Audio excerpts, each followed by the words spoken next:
Today I'd like to speak about my top economic priority, fighting inflation. Gas prices at the pump, energy and food prices account for half of the monthly price increases since May. Hey, we made a mistake. Here's how we're going to fix it, which the government is horrible at doing. They've raised it by 1,000%, a 7-fold increase in 1 year. It's the most powerful country on the planet. Why in the world would they do that? Every once in a while, something you learn makes you viscerally angry. Like if you had the person in front of you, you'd want to pop them. No, I really mean it. Makes me mad.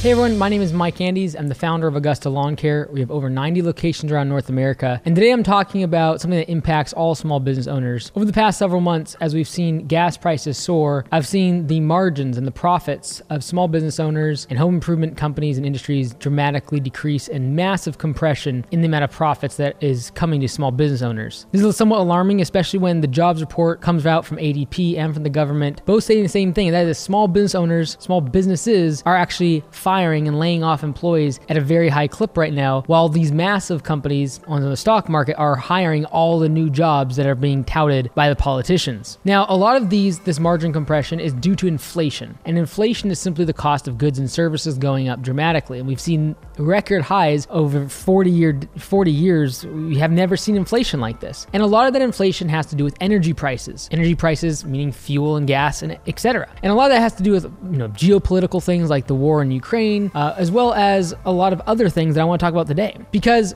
this is what I'm very concerned about. Not so much the fact that we are seeing margin compression, we're going to a recession, anything like that. I'm actually mostly concerned about the form of leadership that is being portrayed from our government. President Biden recently stood up in front of everyone, wrote an open letter also to the oil and gas companies of the United States, and basically said that they should be producing more oil right now because, hey, we're going through a hard time as a country and you should produce more oil, and you guys are being greedy because you're making more profits now than you have for a very long time, and specifically stated that they are making more above the acceptable profit margin for their companies. Tom, let's talk about those record gas prices. Just this morning, the president taking aim at oil companies. What can you tell us about that? Yeah, the president writing a letter to the CEOs of 7 oil companies, specifically saying that Vladimir Putin deserves the credit for this spike in oil and gas prices. Today's inflation report confirmed what Americans already know. Putin's price hike is hitting America hard.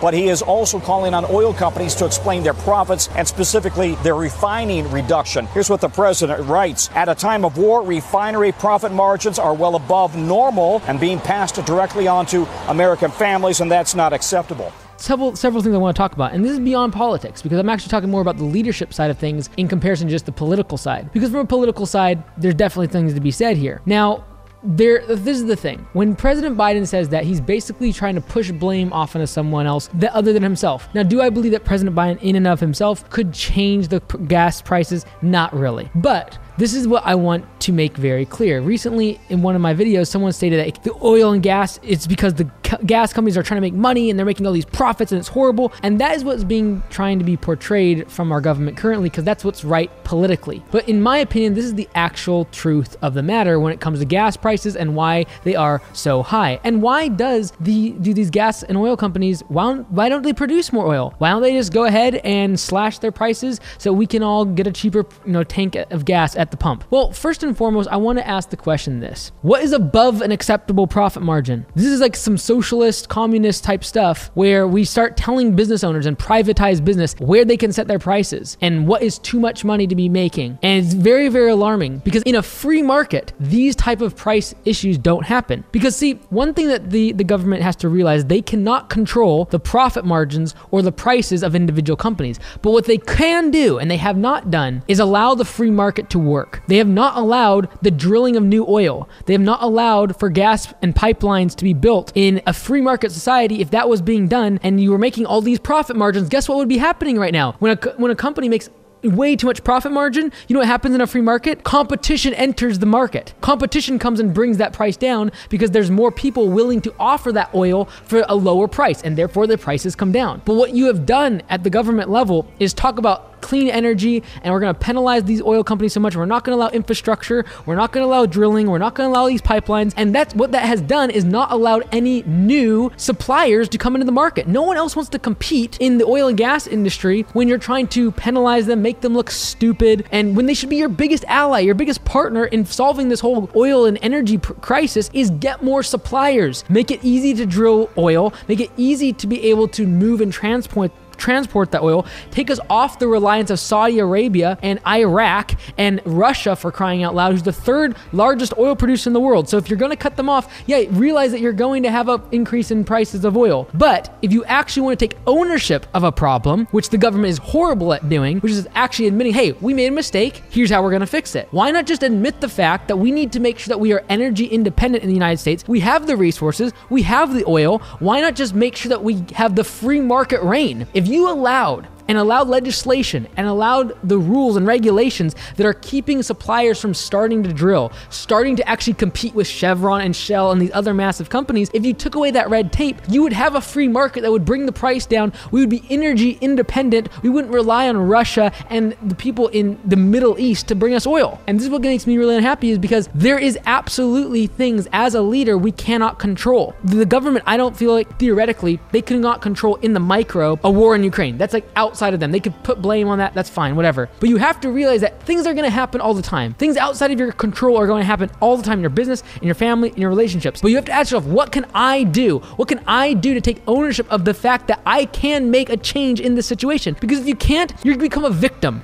You become constantly the person pointing at companies and people and bosses and other people in relationships and pointing always their fault. And that's a very horrible place to be, because you become the victim and you have no control over your life. And so if we as the United States, the most powerful country on the planet, are going to point fingers at each other and say, oh, well, that person's making too much money. Well, what can you do about it? You can reduce regulation and you can make it easier for there to be an increased supply. The ultimate goal of the government is we need a higher supply of oil. So instead of going into the oil companies like, you guys are making too much money, you need to make more oil and drill more oil, and you're artificially not pumping more oil. Instead of doing that, take control of what you can do, and that is, let's reduce regulation, allow new suppliers to enter the market, thereby allowing the free market to take place. If you actually believe in free market capitalism, which built this country, you'd allow more suppliers to come into the oil and gas industry, and that would bring the prices down. But you're not going to get it because no one wants to enter into this legislative red tape mess that we've created, where we're going after solar and wind energy and batteries, which is all fine and good, but makes up such a tiny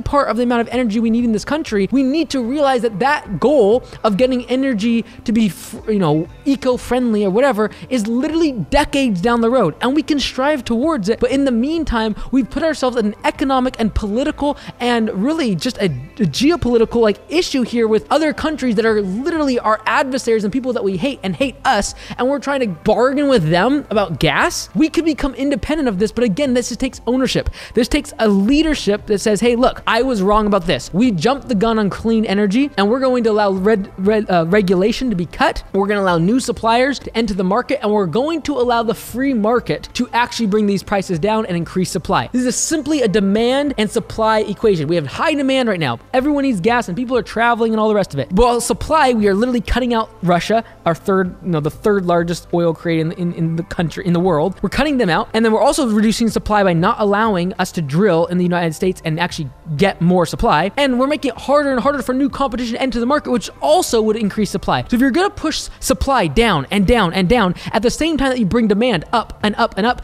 if just look at a supply and demand curve, you're going to have price shock. You're going to have a massive discrepancy as the supply goes down and the demand goes up. So this just is crazy in my mind, the fact that we just push blame, and it just makes me really mad as a business owner and a capitalist, the fact that our government would come and say what an acceptable profit margin is, when just a couple years ago in 2020, when those same companies were losing billions of dollars and the cost of a barrel of oil was negative. It was negative. There was no one rushing to the oil companies giving them stimulus and giving them bailouts. That was not happening. There was massive layoffs, and why in the world would they put infrastructure of hundreds of millions of dollars into refineries and building pipelines when in the next 4 years or the next administration, someone would come along and just cut them all off right away? Why would they invest in making more supply and creating these buildings and infrastructure? Why in the world would they do that?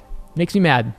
I think it's something we can all learn from as leaders, to take ownership of what we can actually control in our businesses, what we can actually control in the organizations and the relationships that we have, instead of constantly pushing off blame to other people, instead of taking ownership and just making things happen ourselves. That is when you can take control of an organization, a business, a family, and that ultimately is what leads to success. And unfortunately, that's not something that's echoed in the White House.